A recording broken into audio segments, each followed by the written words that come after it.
for the game. But yeah, I would get that instead of Roaches for sure. So yeah, as a Zerg player, I love what he's doing with the 5 bases quickly and the ultras. One thing to do is against mech.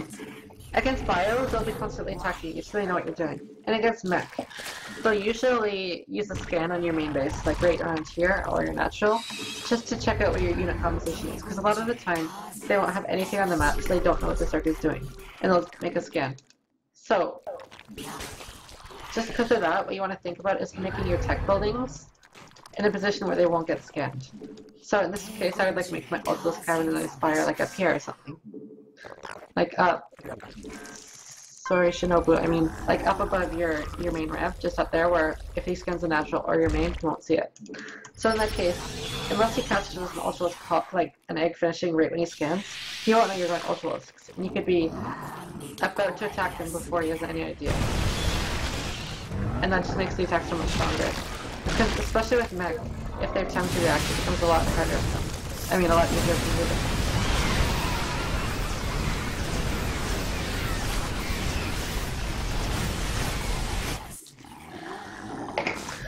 So if you see a composition like this, you'll notice it's like a bio-mech hybrid, and the most notable thing is there's no tanks. So since he already has a Baneling nest, you can just make a bunch of Banelings, and that'll be very effective against this army, even against Thors. It'll be effective to make Banelings.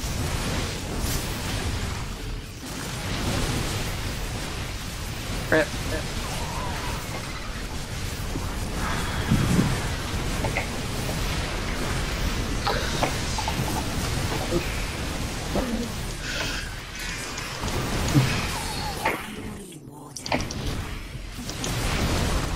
So, these scenarios are really rough, and the problem with a scenario like this is, sure you might be able to defend it eventually, but usually you'll have units going in one by one when they're in between your bases. So you just want to make sure, if you're ever in a scenario like this, and you're not ready to fight them straight away, you just change your rally points of your bases so that they're not all going to the same spot, otherwise your units will automatically run through his army. So you just need to make sure like you rally right beside your hatchery. Anyways, what went wrong that game?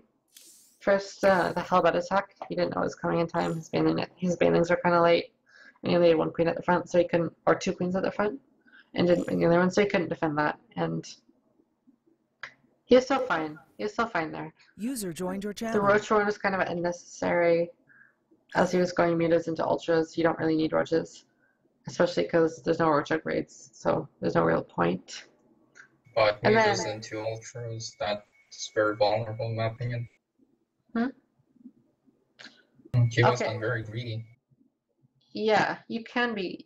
The Zerg player can be really greedy after the mutas against mech, because the mech player almost definitely is not going to move out for a long time. And even if they do, it's going to be a slow push, so you have time to react. So I feel like the Zerg can be really greedy. And the part that went wrong late game was mainly just the engagement. Ultras they're fine against mech, especially if you saw the army, and it's nice to like check the army composition with links every once in a while because it's so cheap to do, or changelings or whatever. Just check what they have. In this case, it wasn't straight up mech; it was Marauders plus mech, which is quite good against ultras. But notably, there was no tanks. So if I saw that, and since there was already a Baneling nest, I would have just made an ultra Baneling army and fought that. And just when you engage, move command the Banelings, make sure they don't hit Thors, and then just run them into all the Hellbats and the Marauders and everything, as long as they're clumped up.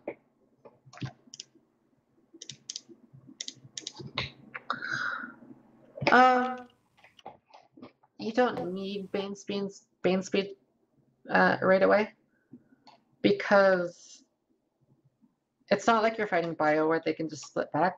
With mech, especially when there's no tanks, yeah, like if you had it, would have helped. If you had Banelings, that would have helped in the first fight.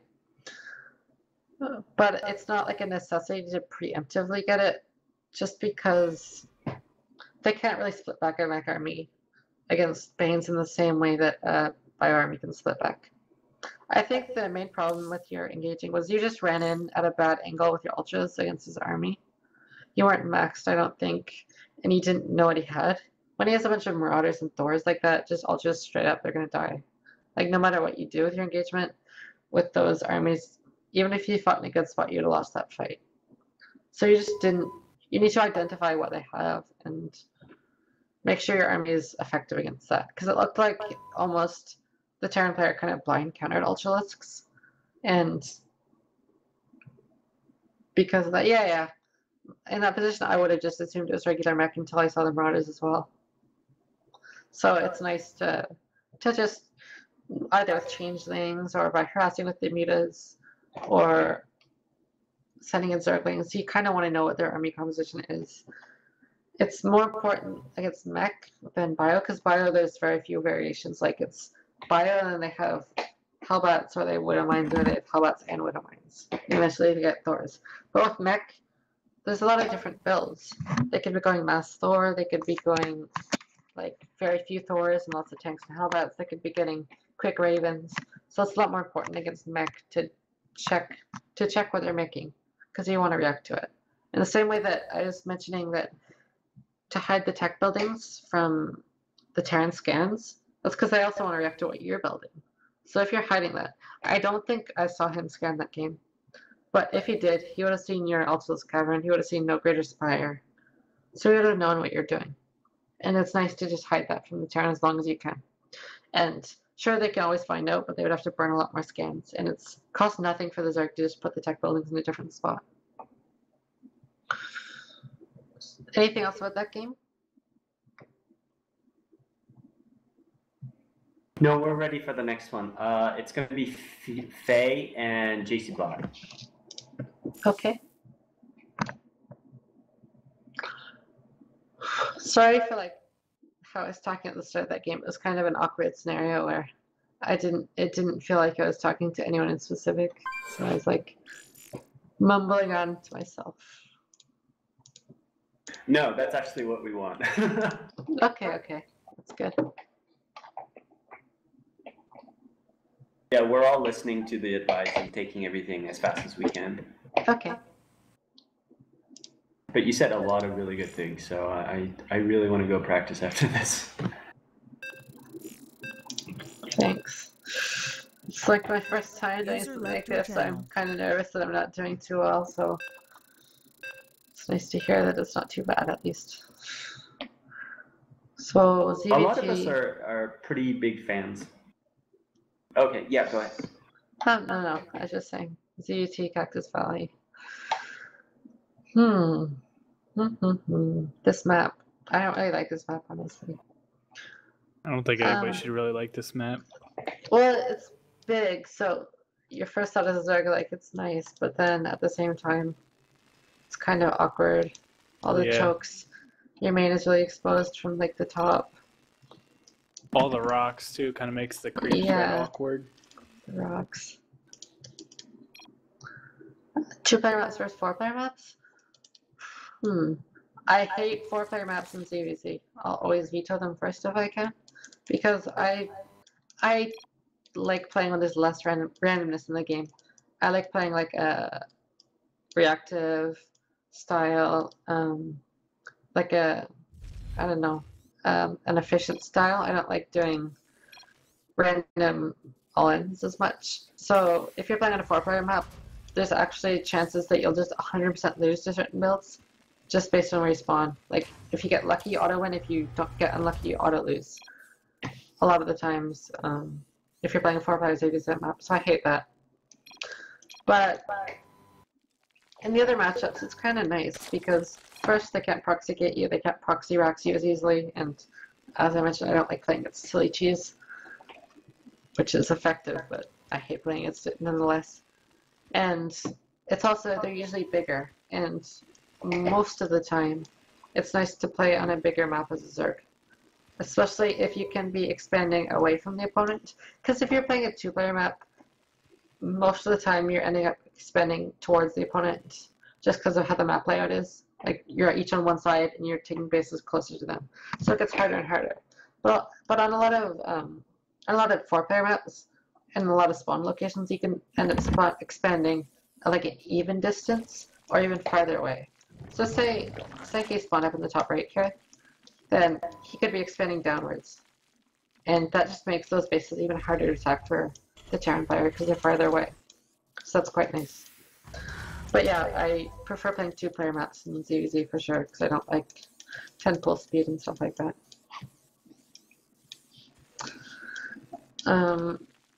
In terms of what strategy I'll do in them, I'm a lot more... of course, it's a lot easier to play greedy on a 4-player map. You can go like hatch gas pull if you want. You can even sometimes do a 3 hatch before pull against Terran if you're feeling like crazy, which I don't recommend. But you can do it if you want. I did that against Bomber at Red Bull and it worked out, but it wasn't very smart because most people open Reapers back then. Yeah. That was the same series as the Habitation Station game. So yeah, in terms of 4-player maps, I prefer them most of the time in ZVP, ZVT, but I feature them in ZVZ because I don't like randomness if I can avoid it. And yeah. Sorry, go ahead. I was just gonna say ZVZ is like so volatile and anything can happen early, so I could see why you would veto the 4-player. Yeah, and also with 2-player maps, a lot of the time you can see what they're doing in their main base with your first Overlord.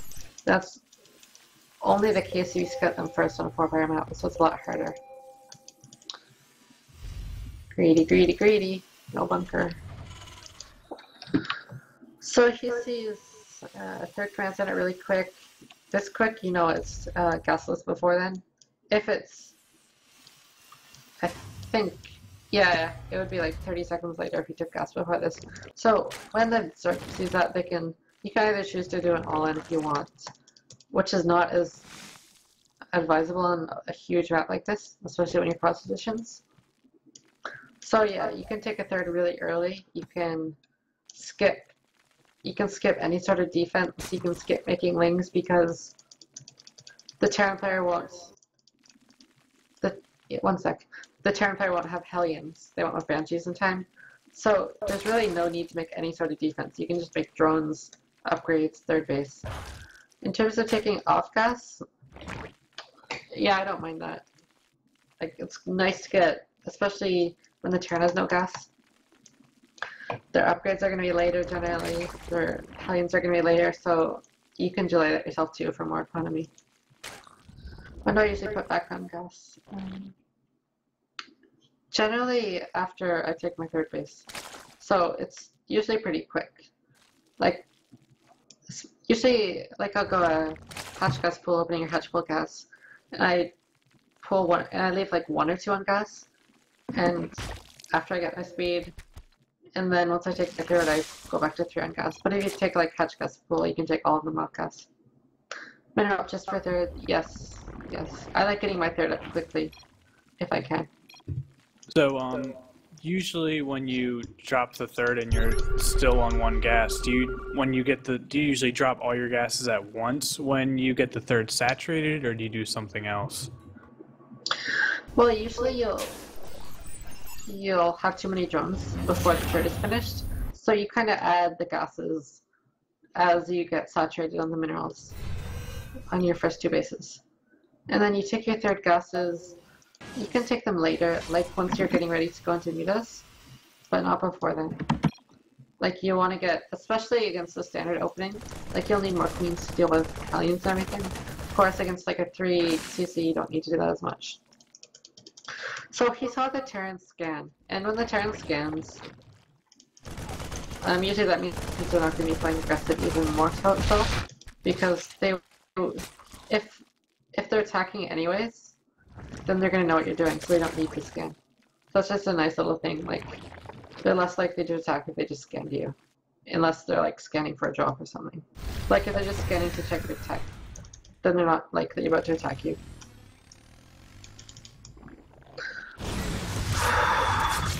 And he did see a fire. He sacrificed an Overlord. Isn't that based on the position? Yes, yes. Like, usually they'll not scan for drops this early into the game. That's more of like a later game thing, especially against Protoss, TVP. But yeah, if they just like scan your main base like that really early into the game, generally they're playing defensive. Because otherwise they're going to be crashing Italians and Banshees, and they're going to see what you're doing already, so they don't need to scan. Rickety Heidi's tech, the Zerg player? Well, it's kind of harder. Right at the start of the game. When I mentioned hiding tech, that's more important like playing its mech in like the mid game. At the early game, you're never going to be able to really hide it because you don't have creep spread in your main. Like, maybe you could drop creep with your overlord and make a spire, like somewhere in your main base that's not right by your lair. But other than that, there's no real need to hide your tech early game. That's more of like later against mech. I like getting the 4th so quickly. I like that because it's a big map and he was opening greedy. There's no real pressure coming. So yeah, double upgrades, 4th base, macro hatch. These are all good things. I'm nervous. Everyone gets nervous. I get nervous in tournaments. Sucks. I think you saw this with... When is the next tournament you're playing in? Just curious. Maybe WCS qualifiers. Probably a show match or 2 before then. But in terms of tournament, just the WCS qualifiers most likely. So this is good, splitting up the links. This is nice. You can also show match. Maybe. Maybe.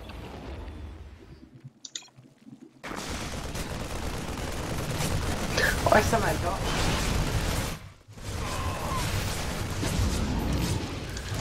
Yeah, I know.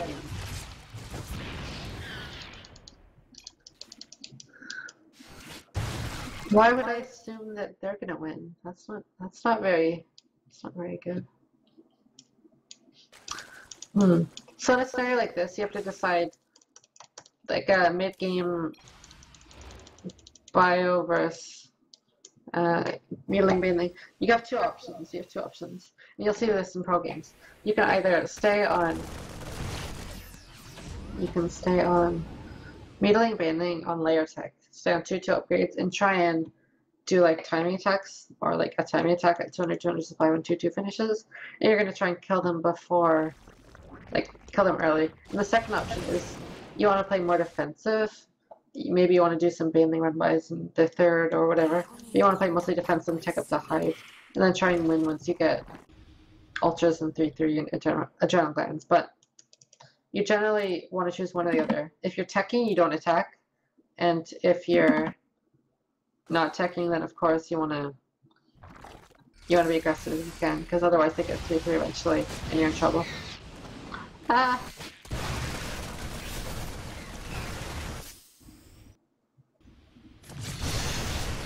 That wet on my... It hurt.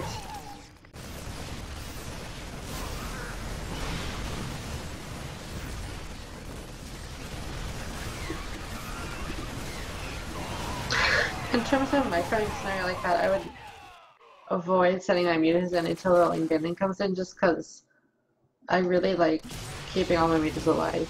I think it's quite important. They just have so little HP for how much they cost, so it's not very efficient to fight with them against Marines until you have lings.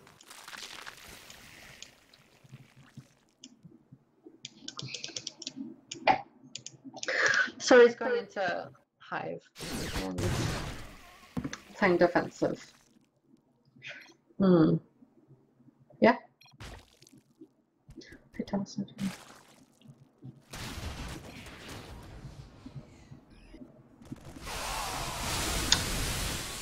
Well, sentries are really good against mutas, like right when the mutas first come out, because Guardian Shield, it helps a ton against mutas. And they're also like fine and fighting straight up until the count gets too high. But yeah, sentries are pretty good against mutas early, especially like an Immortal Sentry when there's gonna be so few mollusks. And I want to talk about these engagements after the hand because it's hard to talk about them right now. But generally, I don't like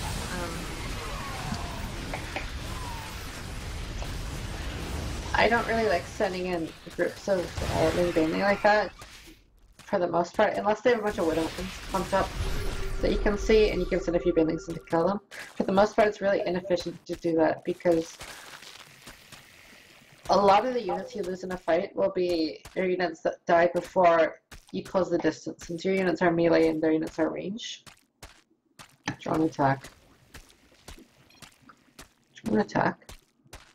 Oh, drone attacks. Those are not good. Unless you're attacking the enemy base.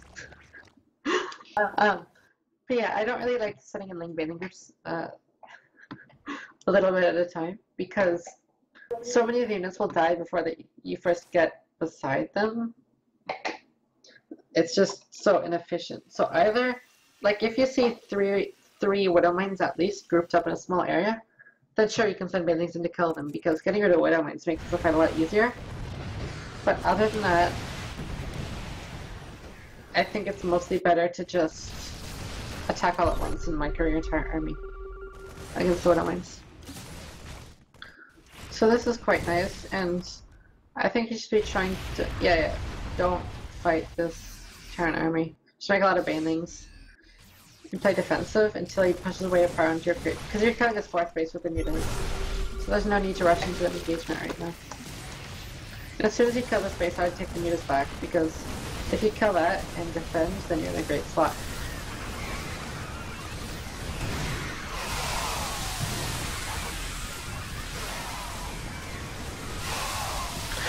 Yeah. So now you would abandon the space and in the base, and try and defend with your next group of bandings are out, maybe. This is gonna be hard now.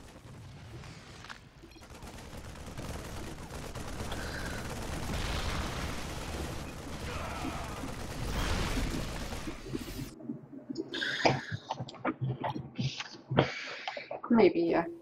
With different micro. So this is the time in the game where the Zerg player is sad. It's really hard to win like this. It's almost impossible to win. I don't even know what I would do here. I don't even know what I would do. Maybe retake the 4. This is gonna die.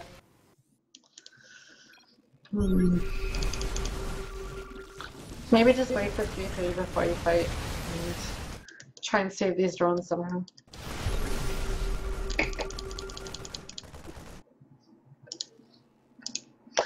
But at the same time, you don't want to lose the 3rd base. We have ultra upgrades. No ultra armor.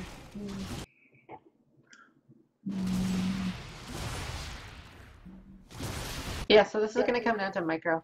So make sure when you're fighting with the bandings that I said you want to move command them, but you do need to take small groups of them and A-move them once you get beside Marines.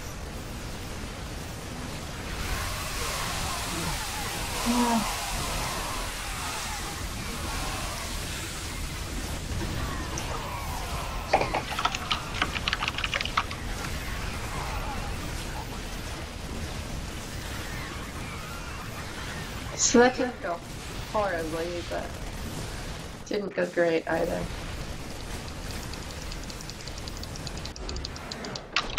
Okay, about the engagements. I think what was happening was he was microing all the link banding on the same hotkey at the same time. Because what I saw was happening was all the units were move commanding, and then they were all attacking, then all move commanding.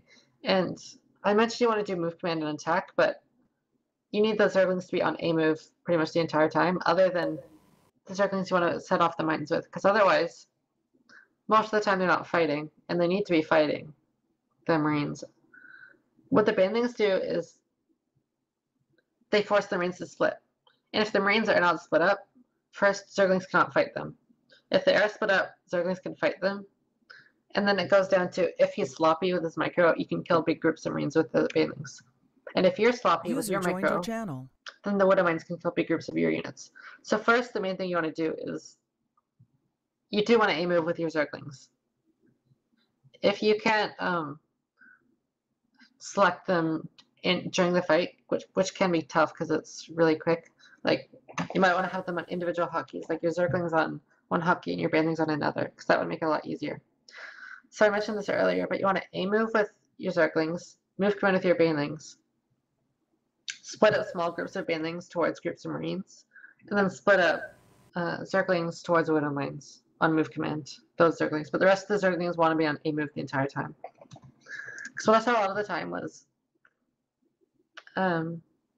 it is hard and it requires a lot of APM, but if you know what you're trying to practice for, you can slowly improve at it. A lot of that promise was the engagements, because you did kill the 4th and you're on 5 bases. So if you just held with that fight, you would have been in a great spot. What you were doing, you were move commanding the Zerglings, which doesn't really work. And A moving, that can work too. Yeah, I think it's a little bit better to, you can A move and then move command all the banelings. Or you can just move around the banelings from the start. You can A move the banelings if you don't feel comfortable doing everything at once, but that's less effective if they leave marauders at the front, which is probably more common in pro games. No. I won't ignore anyone. But yeah, so you want to try and do all those things at once. I can write it out, like, A move things, command things.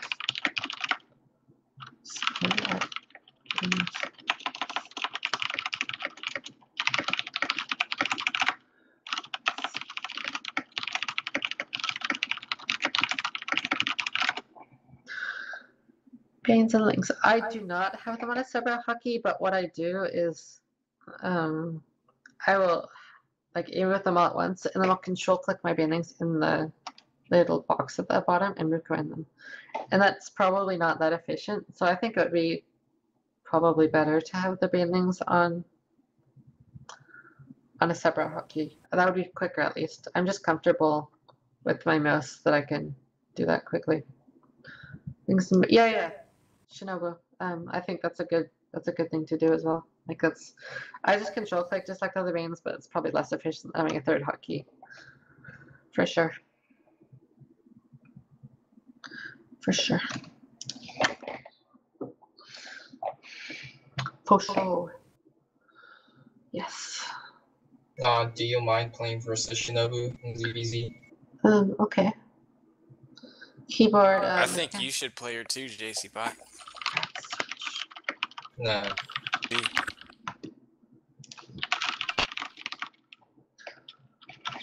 Sure, I can play.